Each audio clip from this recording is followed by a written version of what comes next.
Tatay, Daddy, Papa, Fatherhood, Pinuno, Haligi ng tahanan, Padre de Pamilya, o ang aking dakilang ama.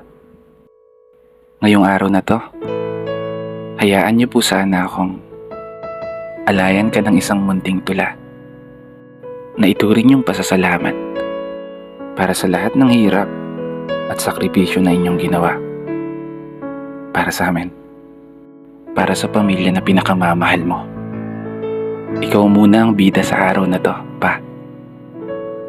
Kaya sana magustuhan mo. Walang iyakan, ha?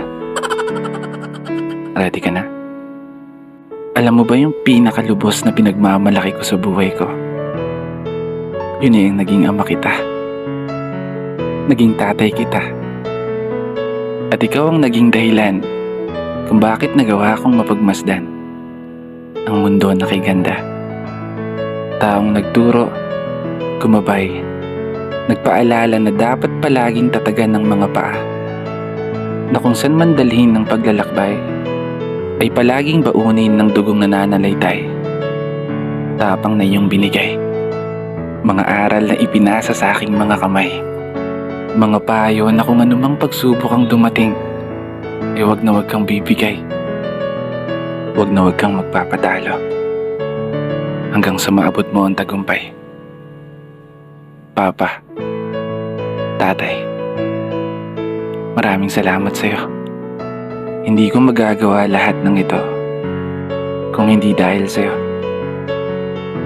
Hindi ka man naging perpektong ama, pero para sa akin, ikaw ang pinaka-the best tatay na nakilala ko.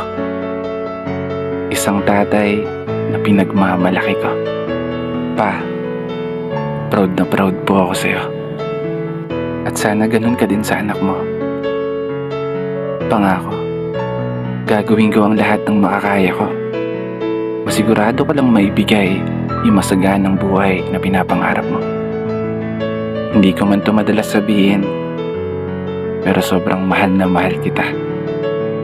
Wala akong ibang hangad kundi ang makita kayong masaya. Maraming salamat sa lahat, ha. Happy Father's Day, Pa. Dito na nagtatapos. Kaya isang pagpupugay para sa lahat ng mga tatay na patuloy sumasabay sa hamon ng buhay. Ako nga po pala si Brother Matt, at ito ang aking munting tula. Sana po nagustuhan niyo. Happy Father's Day po sa lahat ng tatay sa buong mundo.